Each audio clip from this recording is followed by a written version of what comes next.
ఓం శ్రీ గురుభ్యో నమః. శ్రీమాత్రే రామానుజాయ నమః.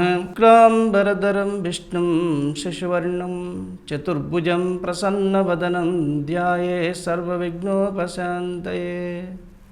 సిద్ధిబుద్ధిప్రదే దేవి భుక్తిముక్తిప్రదాయిని మంత్రమూర్తే సదా దేవి మహాలక్ష్మీ నమస్తుతే. జై శ్రీమన్నారాయణ. ఈగల మీడియా ప్రేక్షకులకు ఈరోజు మనము హస్తా నక్షత్రం వారు ఏ దేవతని ఆరాధించాలి అనే విషయాన్ని చెప్పుకుంటున్నాం. హస్తా నక్షత్రాన్ని జన్మించినటువంటి మరి పిల్లలు కానీ పెద్దలు కానీ స్త్రీలు కానీ పురుషులు కానీ ఎవరైనా సరే ఈ యొక్క శివారాధన చేయాలి.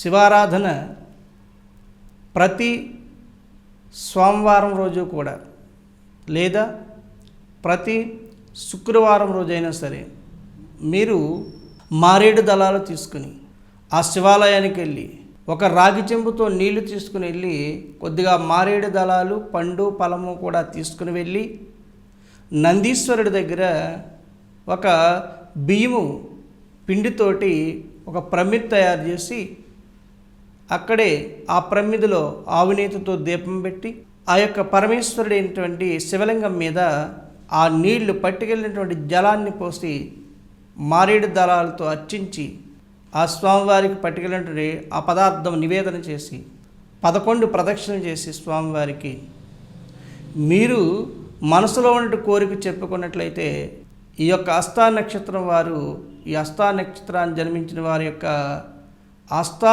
నక్షత్ర ప్రభావం బాగా పెరిగి ఆ నక్షత్ర అనుగ్రహం ఆ జన్మించినటువంటి వ్యక్తికి కలుగుతుంది. హస్తా నక్షత్రాధిపతి దేవత అయినటువంటి ఆ పరమేశ్వరుడు ఆ యొక్క నక్షత్రాది శక్తిని పెంచుతాడు. వాళ్ళకి ప్రతి ఒక్కరు కూడా ఏ నక్షత్రాన్ని జన్మించారో ఆ నక్షత్రాది దేవతను మనం ఆరాధించినట్లయితే ఆ నక్షత్రాది యొక్క పవర్ పెరుగుతుంది, ఆ నక్షత్ర ప్రభావం మన మీద ఉంటుంది. దానివల్ల చక్కనైనటువంటి అనుగ్రహాలు కలుగుతూ ఉంటాయి. కూడా ప్రతి ఒక్కరూ కూడా ఈ యొక్క హస్తా నక్షత్రాన్ని జన్మించినటువంటి వారు ఎవరైనా సరే శుచిగా తలస్నానం ఆచరించి సోమవారం నాడు కానీ మరి శుక్రవారం నాడు కానీ కొద్దిగా మారేడు దళాలు తీసుకుని ఒక రాగి చెంబుతో నీళ్లు తీసుకుని వెళ్ళి పండు ఫలము పట్టుకెళ్ళి ఈ విధంగా ఎవరైతే ఆచరిస్తారో వారి ఉన్నటువంటి కోరికలన్నీ కూడా నెరవేరుతాయి. విద్యార్థులకు మరి విద్యా అనుగ్రహం కలుగుతుంది. విద్యార్థినిలైనా అంతే, స్త్రీ పురుషులు ఎవరైనా సరే విద్యార్థులు ఈ విధంగా చేయండి, మీకు చక్కగా ఆ యొక్క పరమేశ్వరుడు అనుగ్రహం కలుగుతుంది. వ్యాపారస్తులు వ్యాపారం ఎంతైనా సరే వ్యాపారం జరగట్లేదని మేము చాలా ఇబ్బందులు పడుతున్నాం అనుకున్నవారు హస్తా నక్షత్రాన్ని మరి జన్మించినటువంటి వారు ఆ పరమేశ్వరుని యొక్క సేవ చేయండి, మారేడు దళాలతో అర్చించండి. ఆ శివుని మీకు ఆయన అనుగ్రహం కలుగుతుంది.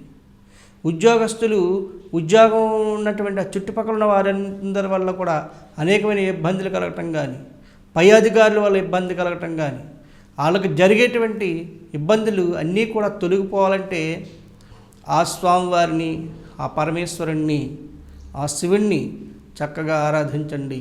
మీరు ప్రతి మాస శివరాత్రికి కూడా మర్చిపోకుండా ఇలా కాస్త మారేడు దళాలు తీసుకుని వెళ్ళి చెరుకు రసము లేదా మరి నల్ల ద్రాక్ష పళ్ళు రసము తీసుకుని వెళ్ళి ఆ యొక్క పరమేశ్వరుని అభిషేకం కావించి ఆ మారేడు దళాలతో అర్చించినట్లయితే మీరు అనుకున్న కోరిక నెరవేరుతుంది.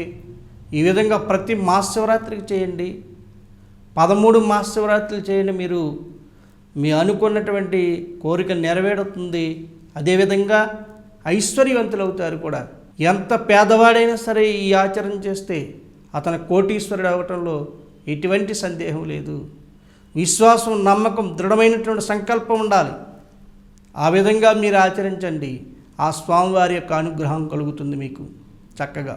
ఈ విధంగా మీరు ఆ స్వామివారిని అర్చించి పూజించి చక్కగా స్వామివారి యొక్క అనుగ్రహాన్ని పొంది విద్యార్థులు విద్యా వికాసాన్ని పొంది ఉద్యోగస్తులు ఉన్నత ఉద్యోగాన్ని పొంది విదేశీ ప్రయాణం వెళ్ళాలన్న వారు విదేశ ప్రయాణం పొంది వివాహం కాని వాళ్ళు వివాహాన్ని మరి పొంది చక్కగా మీరు ఈ విధానంగా ఆచరించి ఆ యొక్క స్వామివారి యొక్క అనుగ్రహాన్ని పొంది మీరు యొక్క కోరికలు నెరవేర్చుకుంటారని చెప్పి భావిస్తూ ఆ స్వామివారి కూడా మిమ్మల్ని అనుగ్రహిస్తారని భావిస్తూ మీ అందరినీ కూడా కలియుగ దైవం వెంకటేశ్వర స్వామి సకల ఐశ్వర్య భోగభాగ్యం నుంచి మరి మీ అందరినీ అనుగ్రహించాలని చెప్పి కోరుతూ లోకా సమస్త సుఖినో భవతు.